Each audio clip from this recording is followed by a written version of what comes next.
Vamos fazer mais uma oração, irmãos? E partir para o nosso estudo. Começando um pouquinho mais tarde, né? Vamos orar. Bom, Nicolas, dirige, gente. Bom, mas hoje vamos continuar estudando sobre alguns atributos de Deus. Nós não vamos exaurir todo o assunto. Existem várias classificações, né, dos atributos de Deus, algumas mais amplas, mais detalhadas, outras mais resumidas. Então, não necessariamente nós vamos verificar todos os atributos de Deus, mas talvez aqueles mais destacados, principais. Agora, hoje nós vamos falar sobre um outro atributo de Deus, que, de certa forma, ele é atribuído a nós. Tá? Antes de falar exatamente do que se trata, né? Deixa eu tentar ilustrar aqui de uma maneira que a gente possa começar a colocar nossa mente nos trilhos. Alguns de nós aqui já teve o drama, já passou pelo drama de pegar uma roupa no guarda-roupa e tentar vestir e aquela roupa não entrar. Isso já aconteceu com você? Eu estou espantado. Tem uma irmã magrinha que está falando isso. Então, acho que outros tempos, tá? Bom, a gente, quando dá uma engordadinha, né? Isso acontece. Por outro lado, tem a situação que eu acho que já mais pessoas passaram, né, de vestir uma roupa e ela sobrar bastante. Aquela roupa folgada, né? Certo?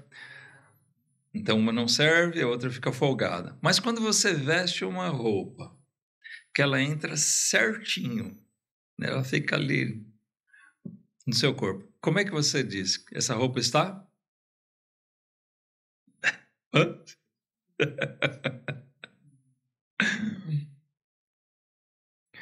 Ela está bem apertadinha, está certinho no seu corpo. Perfeita. Perfeita? Não necessariamente. Opa, falou? Quê? Alguém falou? Justa. A gente geralmente se refere, vou fazer um trocadilho aqui, que a roupa justa não é justa, tá? Eu vou explicar por quê. A gente usa essa figura de linguagem, tá? Uma roupa está justa quando ela está apertadinha, ela entra no seu corpo, né? Você veste. Só que eu digo que ela não é justa porque uma roupa que fica marcando muito o corpo, muito apertadinha, se torna indecente e imoral, né? Então, pela justiça de Deus, não é justa, não. Tá? Então fica a dica aqui também, né? Roupas que marcam o corpo, que são muito justinhas ali e tal, às vezes elas podem se tornar inapropriadas, né? Geralmente inapropriadas para nós, tá bom? Então tomemos cuidado com isso. Não se aplica apenas às mulheres, mas em especial às mulheres, né? Isso tem um problema grande aqui, não é o nosso assunto hoje. Mas quando a gente usa essa expressão justa, uma roupa está justa, é uma figura de linguagem, tá? Que nós queremos dizer, ela está no limite ali, né? No formato do corpo, ela está entrando certinha. Você pode ver exatamente como é a parte do corpo ali, né? A perna, ou uma camisa justa né? Alguém barrigudinho como eu vai evidenciar minha forma física. Tá certo? Ninguém merece. Então, vira e mexe eu vejo uma camisa, né, no manequim, slim, nossa, que camisa linda. Às vezes eu não resisto à tentação e compro. Depois eu tenho que dar para alguém, porque não funciona. Mas isso tudo é só uma figura de linguagem, tá? Quer dizer, ela está na medida exata. Quando a gente fala do atributo de Deus, agora vamos falar sério, né? O atributo da justiça de Deus é com relação à retidão de Deus. Tá? Nós não vamos para o lado da santidade de Deus, que é um outro atributo. Mas a retidão, a justiça de Deus, o rigor. Né? Deus é rigoroso. Deus não joga sujeira nenhuma para debaixo do tapete. Deus é rigoroso conosco, assim como ele é rigoroso consigo mesmo. Quando nós lemos na palavra de Deus que Deus é fiel, tem muita gente que aplica, Deus é fiel a nós. Na verdade, Deus é fiel a si mesmo. Tá? Isso que torna Deus confiável. Por que ele é fiel a si mesmo? Tudo aquilo que ele diz, ele cumpre. Os padrões que Deus estabelece, ele não sai fora deles. Não é aquela coisa, bom, eu estabeleço um padrão para vocês, mas eu vivo outro. A mesma santidade que Deus requer de nós é a santidade que ele tem. Ele não exige que nós sejamos santos, deixando mais claro, sem que ele próprio seja santo. A palavra de Deus demonstra isso. A ordem é sede santos, assim como eu sou santo. Então, esse rigor de Deus, a justiça de Deus, tem aplicações aos homens. Dentro do critério humano, por exemplo, eu já ouvi até gente dizer, né, que a descrição ali do Éden seria uma grande bobagem, porque onde já se viu Deus condenar a raça humana, toda a descendência de Adão, a condenação eterna por causa de uma desobediênciazinha banal. Adão não matou ninguém. Adão só comeu um fruto que não devia ter comido. Aos olhos humanos, isso pode parecer um erro ou uma desobediência banal, não é verdade? Não é uma coisa tão grave assim. Acontece que nós temos um Deus revelado nas Escrituras que ele é perfeitamente justo. A justiça de Deus, ele é rigoroso, ele é reto. Aquilo que ele disse para Adão, ele segue fielmente. Ele disse a Adão, ele exortou Adão antes. Adão, se você tomar desse fruto, se você comer desse fruto, certamente morrereis. E, de fato, tudo isso se cumpriu. Deus foi severo? Não. Deus foi rigoroso. Tá?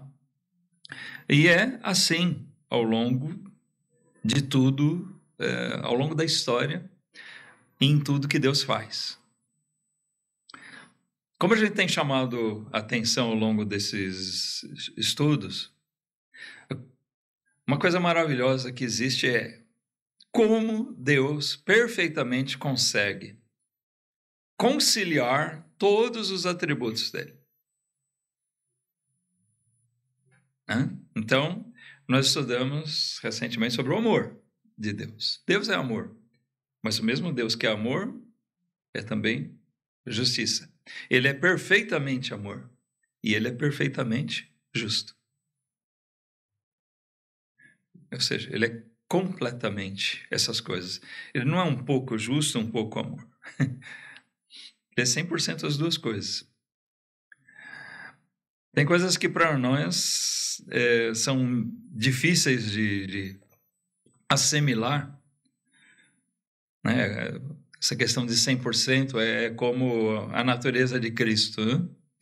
Isso já gerou muitos debates entre os homens, entre teólogos, a respeito da verdadeira natureza de Cristo. Olha, ele é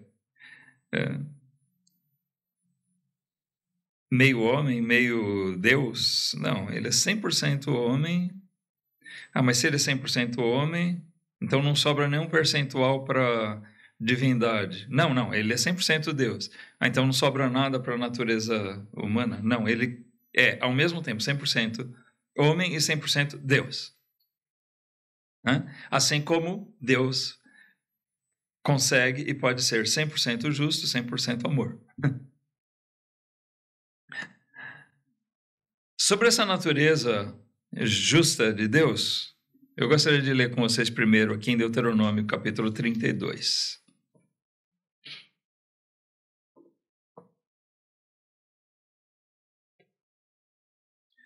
Versículo 4.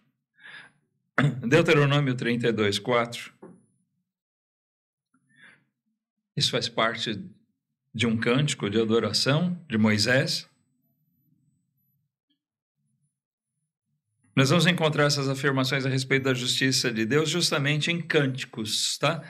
Grande parte do nosso estudo de hoje vai se ater aos salmos. São cânticos, são poesias, mas nessas poesias se revela essa autenticidade, porque essas poesias são usadas, esses cânticos são usados para exaltação de Deus, tá certo? Certo? Moisés aqui dirige um cântico de adoração a Deus. Assim como nos Salmos nós encontramos isso. Mas justamente quando Deus é exaltado, é que é exaltada também essa virtude, essa qualidade dele, esse atributo da sua justiça. Então, aqui no versículo 4, Moisés diz assim, ele, falando de Deus, né? Ele é a rocha. Olha, já essa expressão aqui, rocha para a gente passa a ideia do quê? De algo firme, né? Algo que não se move, está fixo ali. Não é uma pedra que você empurra, é uma rocha que está ali e nada pode, os ventos, as chuvas ou força humana não é capaz de mover ela. É ali algo sólido, firme, grandioso. E ele diz, Deus é a rocha, cuja obra é perfeita, porque todos os seus caminhos justos são. Deus é a verdade e não há nele injustiça. Justo e reto é. Olha, nesse versículo nós vemos várias vezes essa questão sendo afirmada. Já, assim, implicitamente, quando ele diz que Deus é a rocha, nós já podemos entender que o sentido é essa firmeza, que é revelada na questão, nos atributos da justiça de Deus. Ele diz, todos os caminhos de Deus são justos. Aquilo que Deus determina, ele faz com fidelidade, faz com rigor, rigorosamente aquilo que Deus diz, ele faz. Isso está perfeitamente de acordo com a pessoa dele. Se nós pegarmos cada profecia, por exemplo, do Antigo Testamento, especialmente as profecias messiânicas, né? Aquelas profecias a respeito do Messias. Cada uma delas se cumpre perfeitamente na pessoa de Cristo. Então Moisés aqui já exaltava isso. Todos os caminhos do Senhor são justos. São exatamente como tem que ser, como ele mesmo determinou que seria. Deus é a verdade. Não há engano, não há mentira nele. Não há deslize, não há mudança de opinião. E ele diz, e não há nele injustiça. Nada que você possa acusar Deus de ele estar errado. Quando um homem, né, quando um ser humano diz, Deus é injusto, ele está cometendo uma grande blasfêmia. Ele não sabe do que está falando. Amém?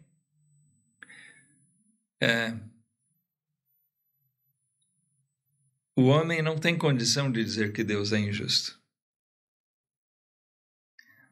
Se Deus condenasse todos nós, né? Se toda a raça humana fosse condenada à perdição eterna, nós não poderíamos nem assim dizer Deus está sendo injusto. Não há injustiça alguma em Deus.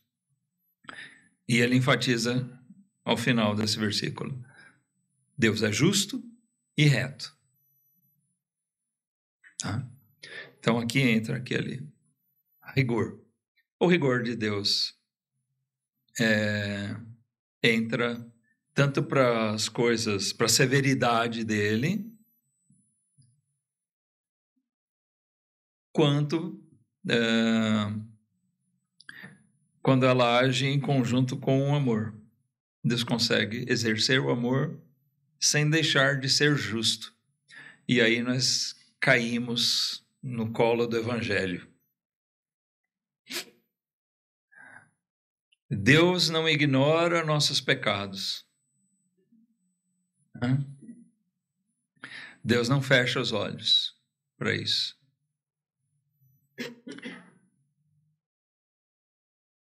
Porque se Deus fizesse isso, ele deixaria de ser justo. Ele deixaria de ser reto. Ele mesmo se contaminaria com o nosso pecado. Você sabe o que acontece quando você tem conhecimento, você vê um irmão, né? Um irmão, alguma pessoa pecar? Vamos tomar um exemplo do mundo, vai. Se você testemunhar alguém cometendo um crime, alguém que roubou a empresa, né, onde você trabalha, você pode atestar isso. Mas você não fez nada, não falou nada. Você sabe o que acontece com você? Você incorre num crime também. Por quê? Você passa a ser participante daquele crime, como alguém que ocultou. Você é conivente com ele. Então, a mesma coisa, né, se aplica se eu ver meu irmão pecar. Eu não exorto ele, não faço nada, não falo nada. Você se torna culpado do pecado dele também. Você é conivente com o pecado. Se Deus visse o nosso pecado, mas ele falasse, bom, eu vou deixar para lá, não vou fazer nada com relação a isso, Deus seria contaminado, ele seria incriminado por ser conivente com o nosso pecado. Então ele seria injusto, ele cairia numa injustiça, mas Moisés diz, não há nele injustiça, nenhuma. Não há nenhuma injustiça que nós possamos reputar a Deus.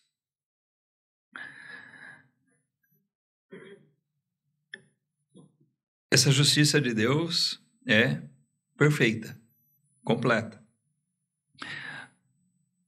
Vamos para o Salmo 7, capítulo 7 dos Salmos, ou o 7º Salmo, como queiram.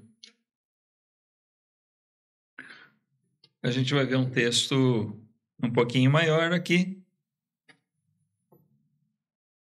Salmo 7.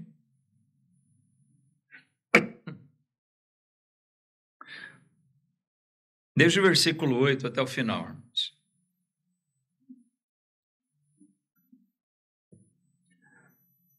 É um salmo de Davi.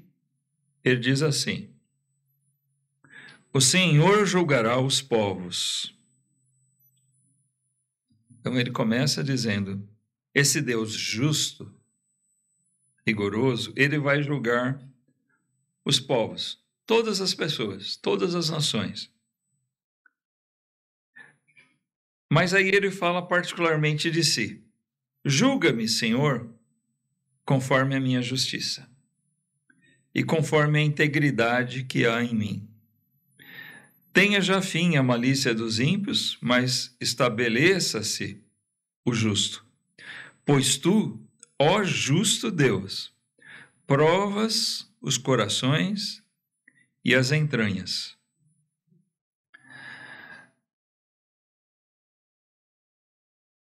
Vamos parar aqui um pouquinho, tá? Depois a gente segue.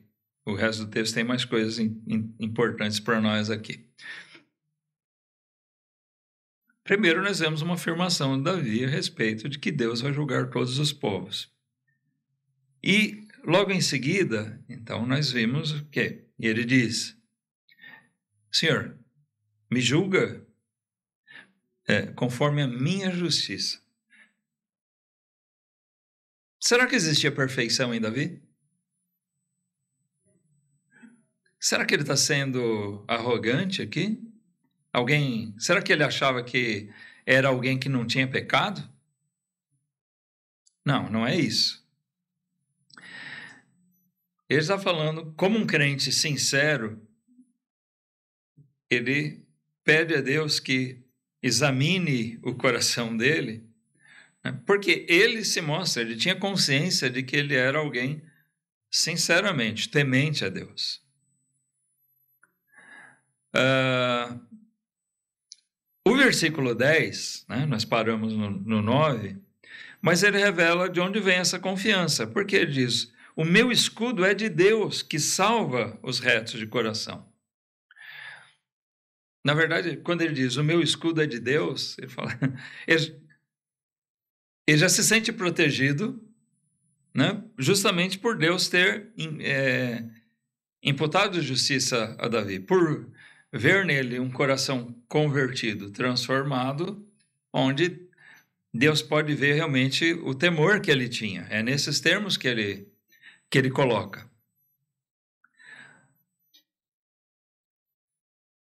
Mas isso em contraposição aos ímpios. Davi clama aqui pela justiça de Deus. E Deus, sendo perfeitamente justo, ele olha para todos nós.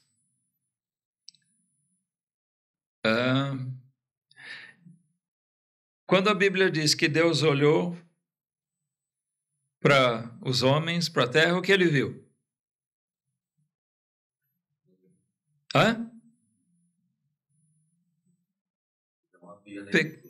Nenhum justo. Pecado, iniquidade. Davi pede: Senhor, olha para nós aqui. Olha os povos. Mas ele tem um escudo. Se não fosse esse escudo, ele seria severamente condenado pelo rigor da justiça de Deus. Concordam? Vamos até esquecer. Eu não sei se Davi escreveu esse salmo aqui antes daquele grande pecado, né? O caso lá com Betseba. Mas vamos esquecer isso. Vamos dizer que isso não tivesse acontecido na vida de Davi. Será que ainda assim nós poderíamos... Será que aquele foi o único pecado dele? Claro que não. Davi, por si mesmo, ele não poderia clamar que Deus exercesse seu juízo se ele mesmo não percebesse que existia nele algo que o amparasse. E ele fala, o meu escudo é Deus. Justamente quando ele está clamando pela justiça de Deus. O meu escudo é de Deus, que salva os retos de coração. Seguindo no versículo 11, ele diz, Deus julga o justo e se ira com o ímpio todos os dias. Se o homem não se converter, Deus afiará a sua espada. Já tem armado o seu arco e está aparelhado, e já para ele preparou armas mortais, e porá em ação as suas setas inflamadas contra os perseguidores. Eis que ele está com dores de perversidade, concebeu trabalhos e produziu mentiras. Aqui falando sobre os pecadores, né? Cavou um poço e o fez fundo, e caiu na cova que fez. A sua obra cairá sobre a sua cabeça, e a sua violência descerá sobre a sua própria cabeça. Então, ele está falando aqui, Deus vai exercer o seu juízo, que é, né, o juízo, o julgamento de Deus, é conforme a perfeita justiça dele. Então, Deus não vai deixar passar nada. Aqui está falando do rigor de Deus. A justiça de Deus, esse atributo, revela primeiramente esse lado de Deus, o rigor dele. Certo? E por isso os homens devem temer a Deus. Existe uma teoria assim, chamada de universalismo, onde se crê que no final Deus vai perdoar todo mundo. Todo mundo vai ser salvo. É uma blasfêmia, uma heresia isso, né? Porque Deus colocaria de lado esse justo juízo dele. Deus julga conforme a perfeita retidão, a perfeita justiça dele. E isso deve despertar nos homens temor.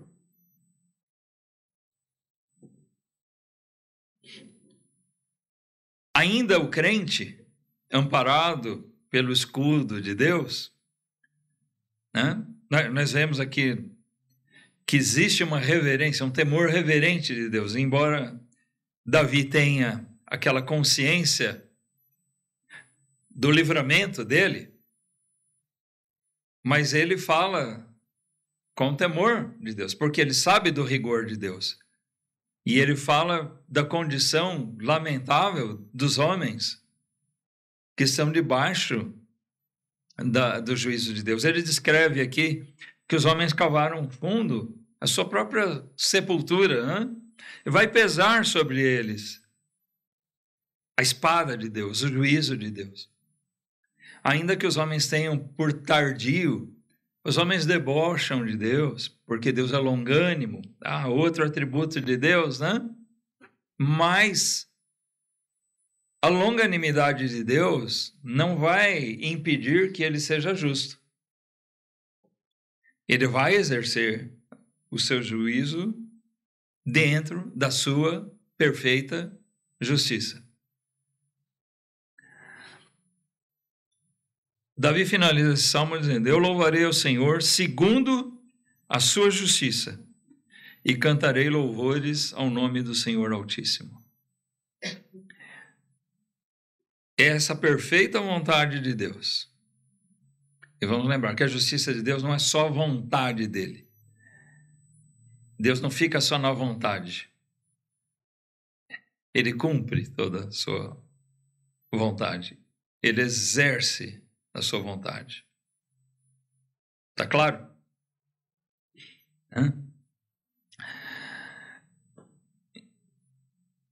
Então, aqui nesse texto nós vemos que Davi arroga para si uma condição de justiça pessoal, mas que nós vemos que ela é calcada no amparo da própria palavra de Deus, onde ele confia, né? Em quem ele confia, naquele Deus que é a rocha. Deus promete àqueles que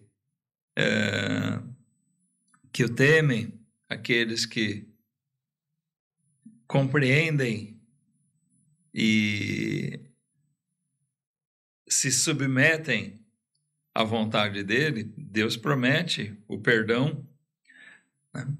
E nisso está para nós o fato de nós nos submetermos ao Evangelho. A confiança de Davi era baseada no perdão de Deus. Ele mesmo diz, né, que são bem-aventurados aqueles que têm seus pecados, suas transgressões cobertas por Deus. Essa era a condição dele. É por isso que ele fala assim, e é por isso que ele fala que Deus é o próprio escudo dele. O escudo dele é o escudo de Deus, é o escudo que Deus deu para ele mesmo. Os ímpios são dignos da ira de Deus. É por isso o apóstolo Paulo especialmente usa a expressão os filhos da ira.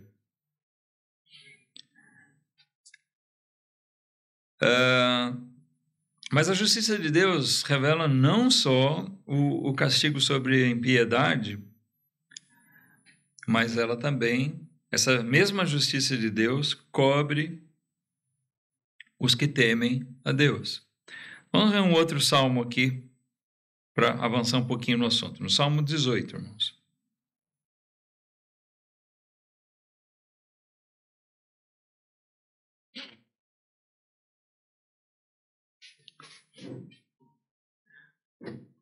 Outra vez, aqui nós vemos uma aparente arrogância, né? Porque ele diz, recompensou-me o Senhor conforme a minha justiça. Olha, Deus olhou para mim e viu como eu era bom.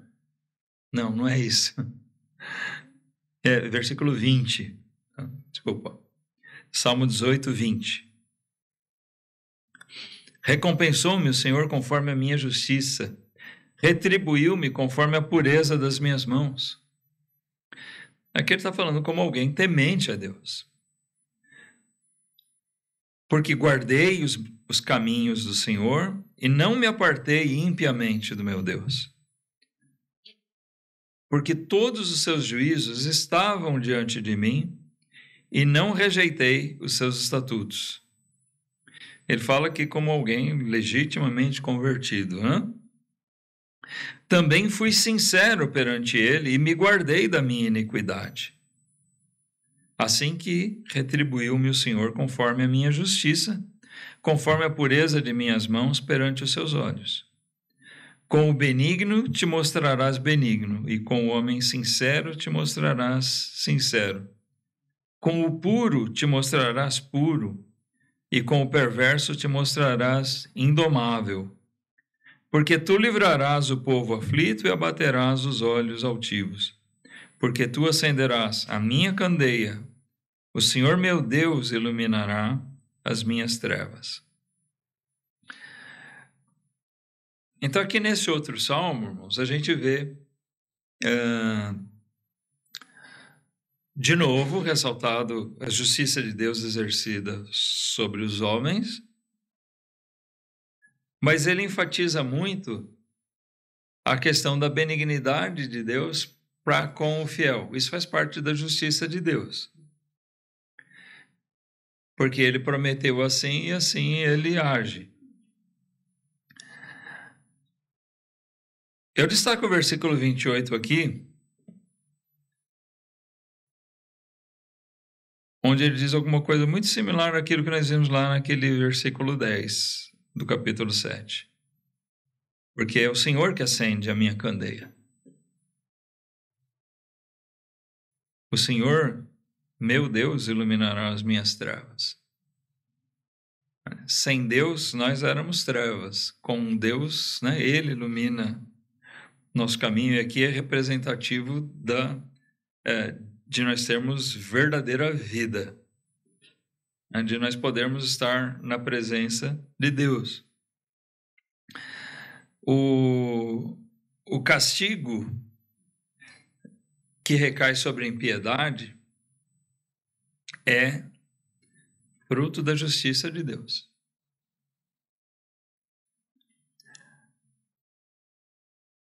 Mas também a benignidade de Deus para com o seu povo é fruto da justiça dele.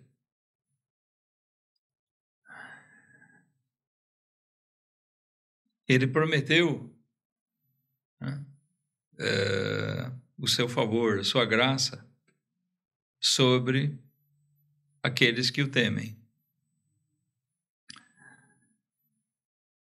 E Deus é justo também nesse sentido. Tá? Por que eu estou fazendo questão de colocar isso? Porque talvez quando a gente pensa na justiça de Deus, a gente só pensa em Deus, né, a justiça dele fazendo de Deus um carrasco. Né? Mas a Bíblia mostra que a justiça de Deus também é responsável pela benignidade dele. Não só pela severidade no castigo. Deus não deve ser visto como um carrasco. E a justiça de Deus não está falando sobre isso. Ela fala, sim, que existe rigor, como nós lemos no outro salmo. A espada dele, né, está preparada. Toda impiedade vai ser castigada. E Deus trabalha assim, dentro da sua justiça, e nenhum pecado vai ser encoberto. A justiça dele é exercida na nossa vida também.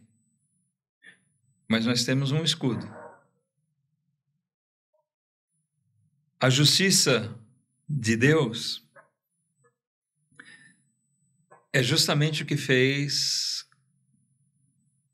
com que houvesse a necessidade da atuação de Jesus.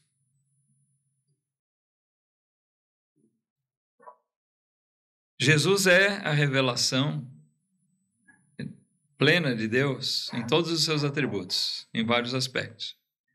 E Jesus revela também a perfeita justiça de Deus. Vamos para o Salmo 85.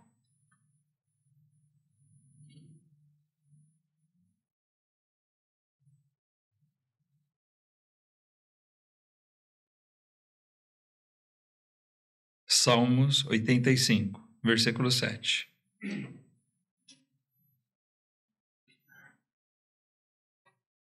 Mostra-nos, Senhor, a tua misericórdia e concede-nos a tua salvação. Escutarei o que Deus, o Senhor, falar, porque falará de paz ao seu povo e aos santos, para que não voltem à loucura. Certamente que a salvação está perto daqueles que o temem, para que a glória habite na nossa terra. A misericórdia e a verdade se encontraram. A justiça e a paz se beijaram. Olha, esse versículo 10 aqui é chave para esse texto e para esse assunto que nós estamos vendo. Nós vemos salmos que falam da justiça de Deus, da espada, da punição dele, mas também do escudo, da proteção, do amparo dele sobre aquele que teme. Aqui nós começamos a ler o Salmo pelo versículo 7, mas a gente lê aqui falando a respeito do quê? Da benignidade, da misericórdia de Deus.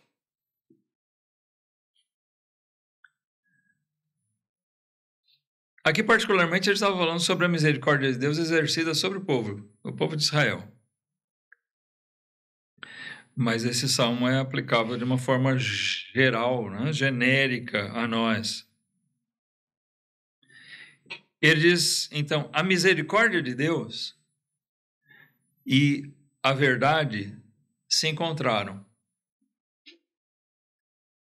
Bom, nós temos uma verdade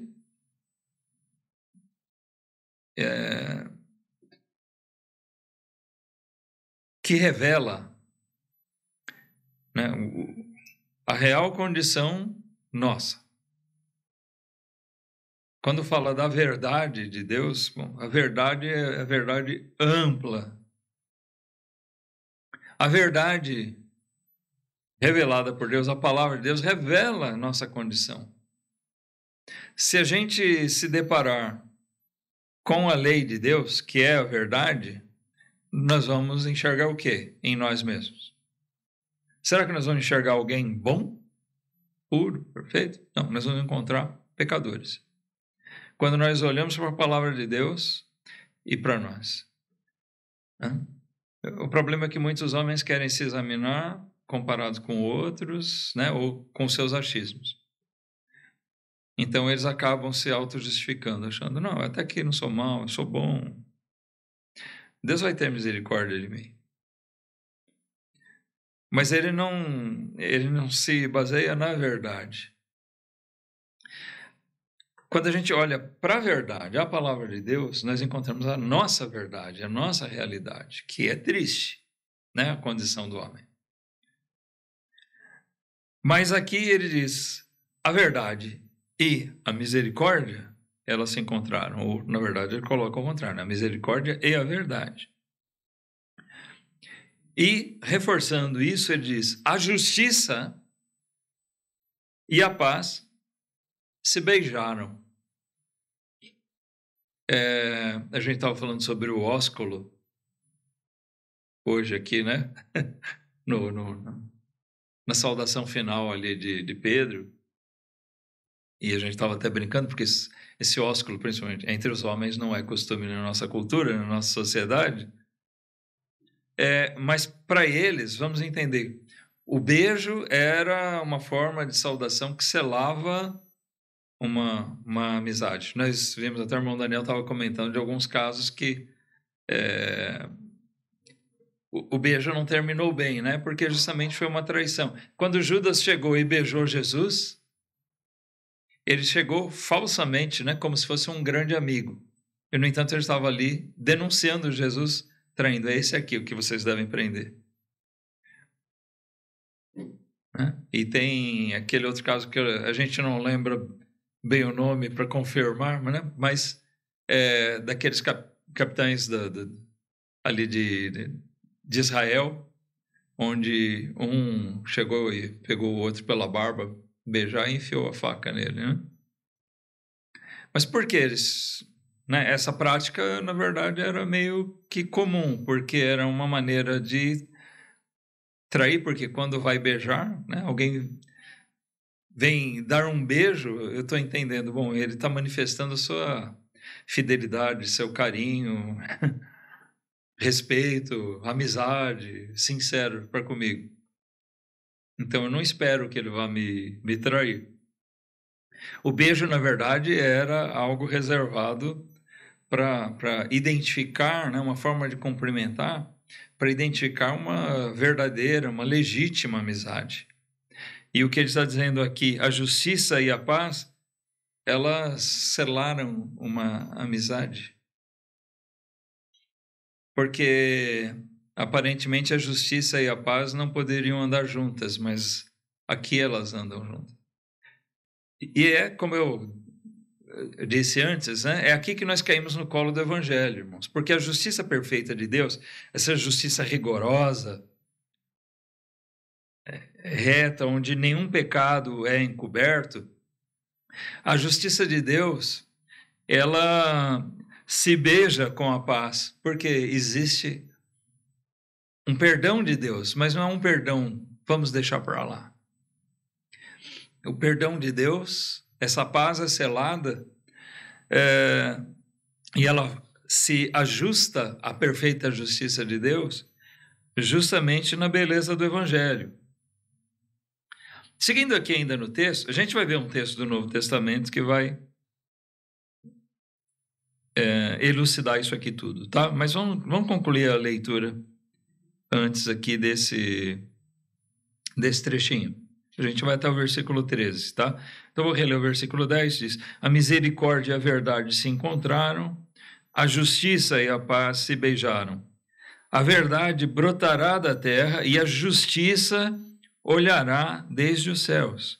Olha, a justiça não vai deixar nada escapar. Ela vai olhar dos céus, vai ver tudo. Também o Senhor dará o que é bom, e a nossa terra dará o seu fruto. A justiça irá adiante dele e nos porá no caminho das suas pisadas. Ele vai nos colocar no caminho certo, seguindo os passos, né? Seguindo o caminho que Deus estabeleceu para nós, que nós devemos seguir. Então, aqui nós estamos vendo um aspecto, vamos dizer assim, positivo para nós, da justiça de Deus. A justiça de Deus não é aquela justiça do carrasco, né, que só vai exercer o castigo, mas a justiça de Deus também, ela sela um pacto com a paz. A misericórdia sela um pacto com a verdade. Isso acontece em Cristo. Isso aqui é colocado, o mesmo que o salmista está dizendo aqui, é colocado em termos muito claros no Novo Testamento, em Romanos 3. Vamos lá, para a gente concluir.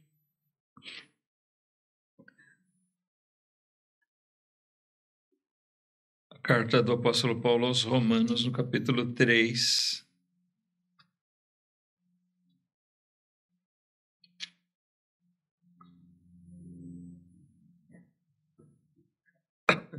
Versículo 21.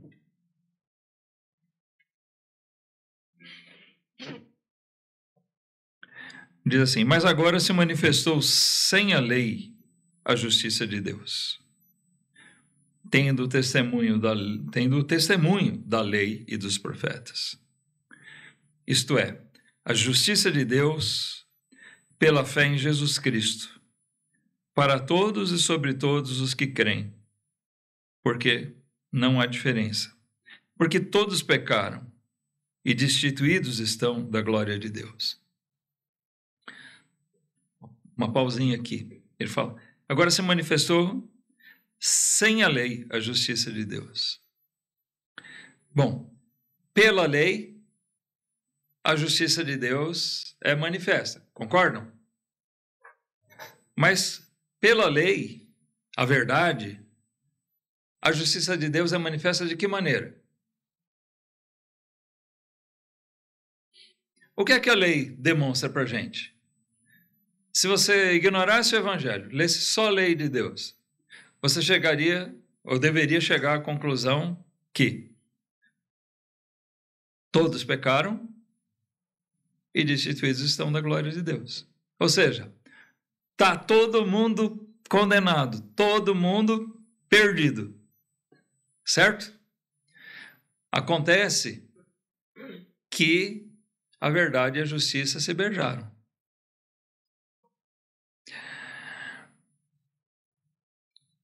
Então, aqui a justiça de Deus se revela sem a lei. Não é que a lei não existe. Vejam, ele diz ainda no versículo 21, que a justiça de Deus se manifestou sem a lei, tendo o testemunho da lei e dos profetas. Quer dizer, ela está lá, acusando, né? Mostrando, a verdade está lá. Mas a misericórdia e a verdade, como diz lá no Salmo 85, elas se juntaram. Versículo 24. Sendo justificados. Notem a raiz, né, da palavra. Nós somos justificados. A raiz da palavra vem da mesma palavra que identifica esse atributo de Deus, justiça.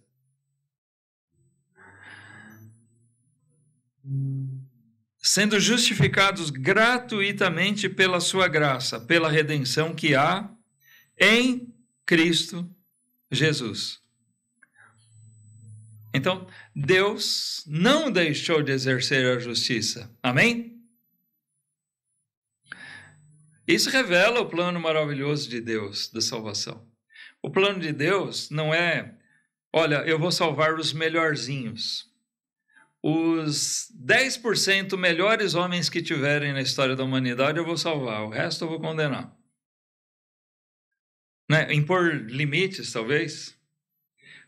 Olha, eu vou salvar os que fizerem isso, isso ou aquilo. Ou como alguns creem, né? Eu vou salvar os que sofrerem mais, coitados. Já sofrem tanto nessa vida que eu vou dar. Não. Todos igualmente estariam condenados pela lei, destituídos estão da glória de Deus. Não tem direito a isso. Mas Paulo fala aqui que são justificados pela graça, pela redenção que há em Cristo Jesus.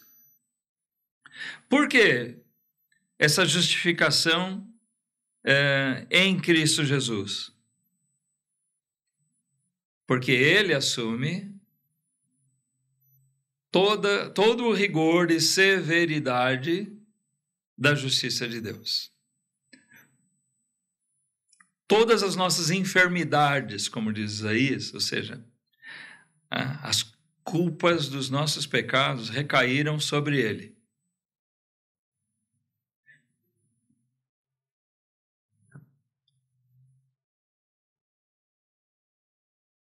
O Evangelho não é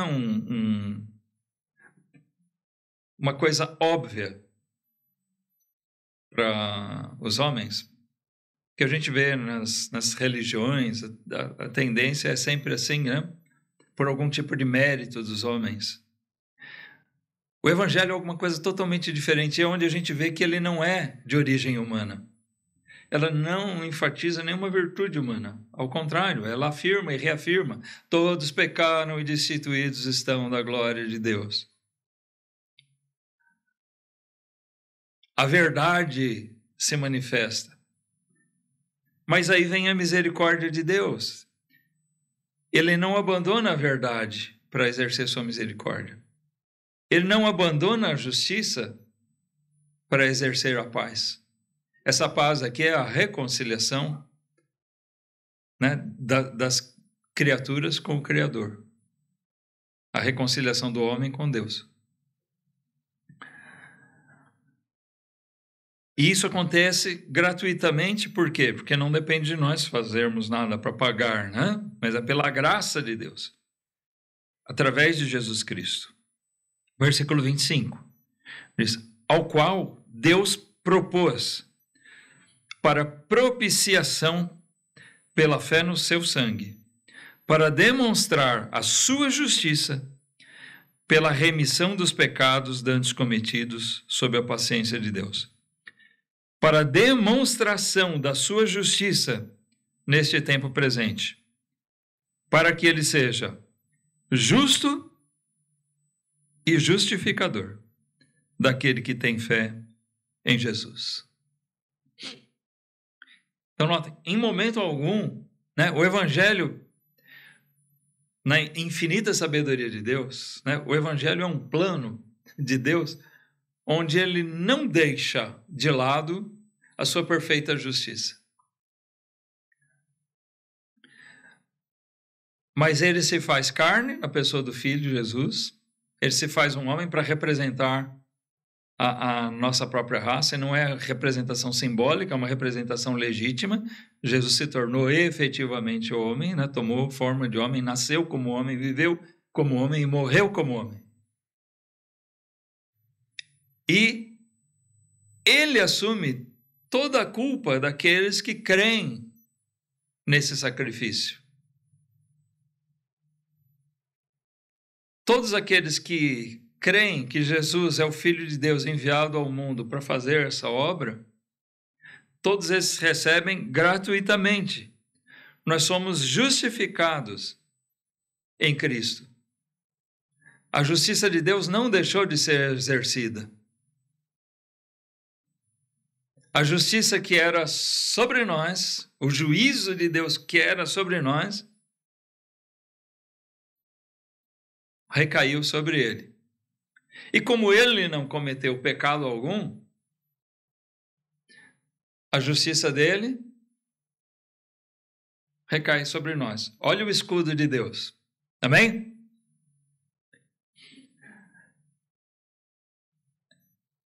O nosso escudo é de Deus, porque nós temos Jesus, que nos resguarda da justiça de Deus. Nós somos merecedores da justiça de Deus, do juízo dele? O que vocês acham? Nós somos merecedores? Somos. Só que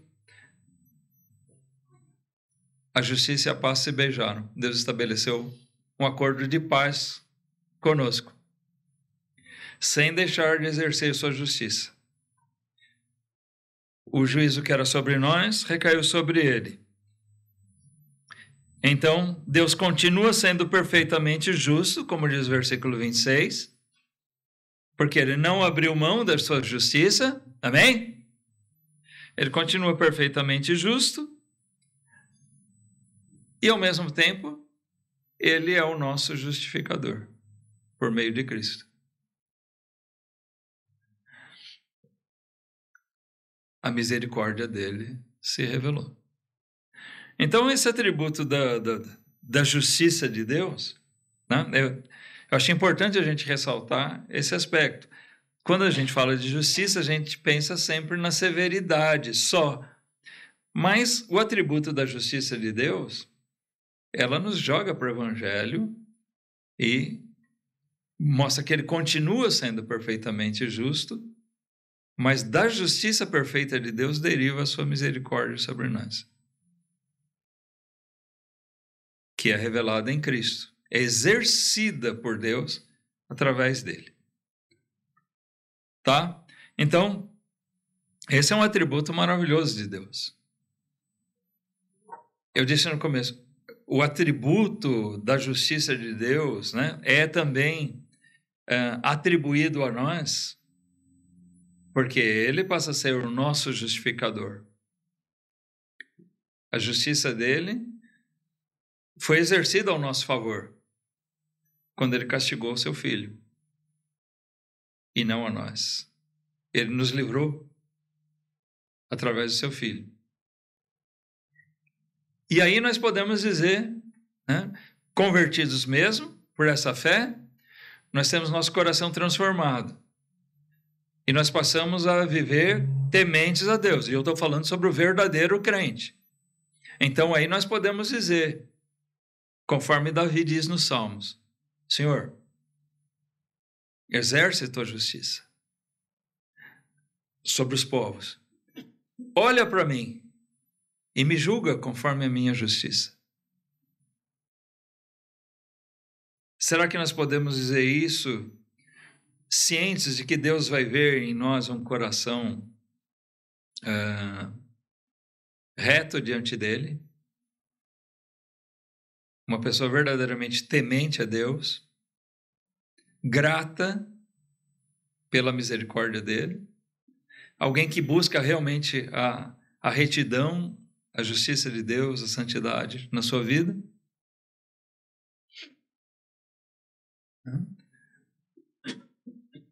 Que a gente possa usar as palavras de Davi. Quando a gente diz o crente é justo, é claro que a gente está dizendo no sentido de que nós temos a justiça de Cristo atribuída a nós, nós somos justificados em Cristo, somos justificados por Ele, mas também estamos dizendo que nós somos pessoas que buscam viver aqui agora pia e justamente, né? Não na impiedade, na iniquidade, mas andando na fé, no temor de Deus.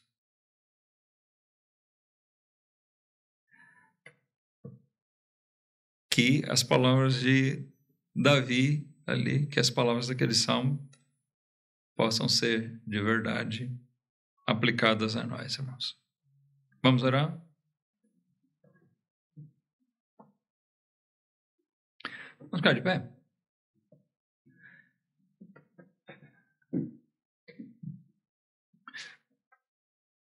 Pai amado, nós te damos graças, Senhor, pela tua grande misericórdia. Te damos graças porque o Senhor, na tua perfeita justiça, Senhor, se manifesta a nós pela tua palavra, que é a verdade, por nós podermos te conhecer, Senhor, e saber que o Senhor é um Deus reto e justo e santo, perfeito em justiça, Senhor. E é por essas coisas que nós somos levados a te amar de verdade.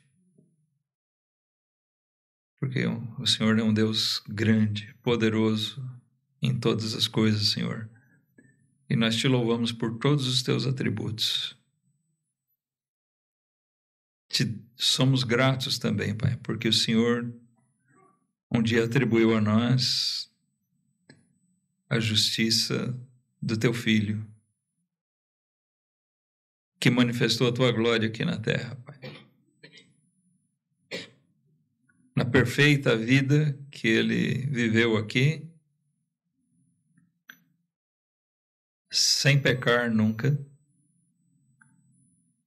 e assim poder selar a nossa redenção, poder selar a nossa paz contigo, Pai.